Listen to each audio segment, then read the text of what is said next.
Hello and welcome. We are Go Culture Consultants. Thank you for contacting us. We are here to provide you, GSF Pharma, with an advisory interactive tutorial, which will be a guideline for dealing with the Thai culture. During this interactive tutorial, you will become aware of the following: the general differences between the Canadian and the Thai culture, based on Hofstede's 5 dimensions. How do both cultures interact? How does the nonverbal communication differ per country? What are the norms and etiquettes per country? And how to have a successful negotiation process. First, we will start by giving the general differences between the two cultures, by using the Hofstede's 5 dimensions, which are power distance, individualism, masculinity, uncertainty avoidance, and long-term orientation. Thai power distance. Employees show loyalty and respect to superiors in return for protection and guidance. Inequalities are accepted. The information flow is hierarchical and controlled. Canadian power distance. Interdependence among people is high. No class distinctions in society, and hierarchy in Canadian organizations is established for convenience. Thai individualism. Highly collectivistic, long-term commitment to the group. Yes may not mean an acceptance or agreement.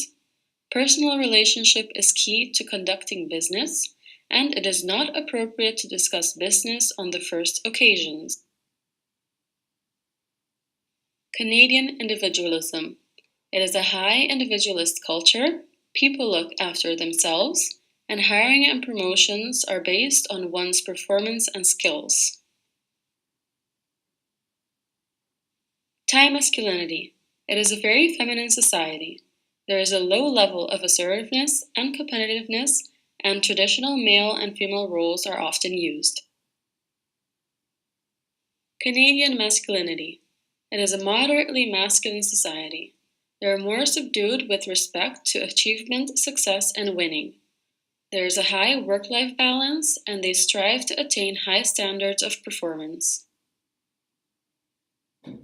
Thai uncertainty avoidance. There's a preference for avoiding uncertainty.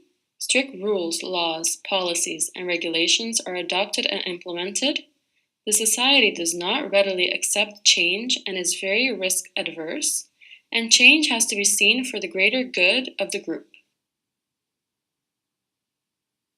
Canadian uncertainty avoidance. It is an uncertainty-accepting culture. New ideas are easily accepted and freedom of expression is high. It's not rules-oriented, and it scores less emotionally expressive than culture scoring higher on this dimension. Thai long-term orientation.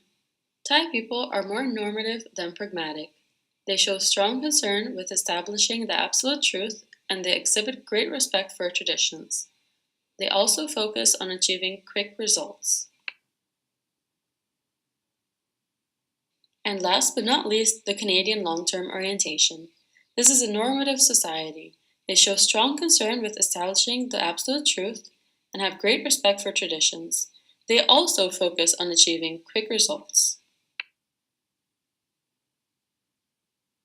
The next important topic is the difference in verbal communications between these two countries. First up in verbal communication is Canada. Firstly, in the Canadian culture, the verbal communication is polite, easygoing, and informal. Secondly, the verbal communication can be moderately indirect, so they might think one specific thing, but say something more vague, like, "That sounds interesting." Thirdly, they don't discuss personal life, and they expect people to speak in a straightforward manner. And fourth, they don't make exaggerated claims. Now we will go over Thailand's nonverbal communication. Firstly, in the Thai culture, communication is very formal. Second, it is very difficult for Thai people to say no. Third, Thai people are very indirect. You need to be able to read between the lines. Fourth, in a Thai culture, emotional displays are avoided. Instead, it is very polite to be patient.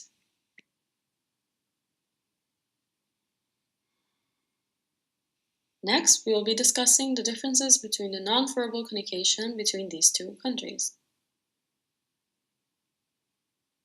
In the Canadian culture, nonverbal communication is rarely used. It is only really used to add emphasis. Second, in the Canadian culture, a handshake is the most that people will touch. Putting your hand on someone's arm, for example, may be misunderstood and might lead to trouble. Third, eye contact in the Canadian culture is very important. Next, we move on to the Thai culture. First up in the Thai culture is gesturing. Waving your hands while talking gives the impression of anger. Second, in the Thai culture, just like in the Canadian culture, eye contact is very important. This is important for developing trust in relationships. And third, in the Thai culture, avoid putting your arm over the back of your chair in which someone is sitting. Never use your feet to move anything or touch anyone. And directly touching is avoided, just like in the Canadian culture. Next, we'll move on to the norms and etiquettes of these two countries. First up, the Canadian culture. Business people often begin relationships in a reserved manner. Once people get to know one another, it becomes friendly and informal.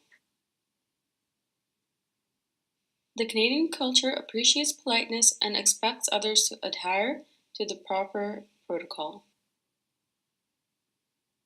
In this culture, honorific titles and surnames are usually not used. And lastly, people usually set up meetings or arrange visits.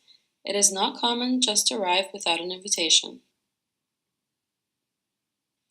Now, about the Thai culture. In Thai culture, you usually wait for your host or your hostess to introduce you to the other guests. This allows everyone to understand your status. In the Thai culture, rank is always respected. The eldest person in the group is revered. Thai, as a hierarchical culture, has strict rules about rank and position in the group. Once again, we have to mention that in a Thai culture, you must be patient. This is very important. And finally, the last topic is how to reach success in negotiation. Both cultures should have initial preparation, list of who will be attending the meeting and their credentials, set an agenda and material about your company as well as data and substantiate your position prior to the meeting, and a written material should be available in both English and Thai. During the meeting, it is important to pass documents or other objects with your right hand. Be respectful to hierarchy and keep the atmosphere formal. Pay attention to nonverbal cues such as facial expressions, body movements, gestures, pauses, and smiles, and express opinions of both parties. And lastly, what you should do after the meeting. Examine any card you received before putting it in your card case. Give constructive and full feedback, and return phone calls and be polite and friendly in hallways. These were the 3 parts of the reconciliation, the key to success.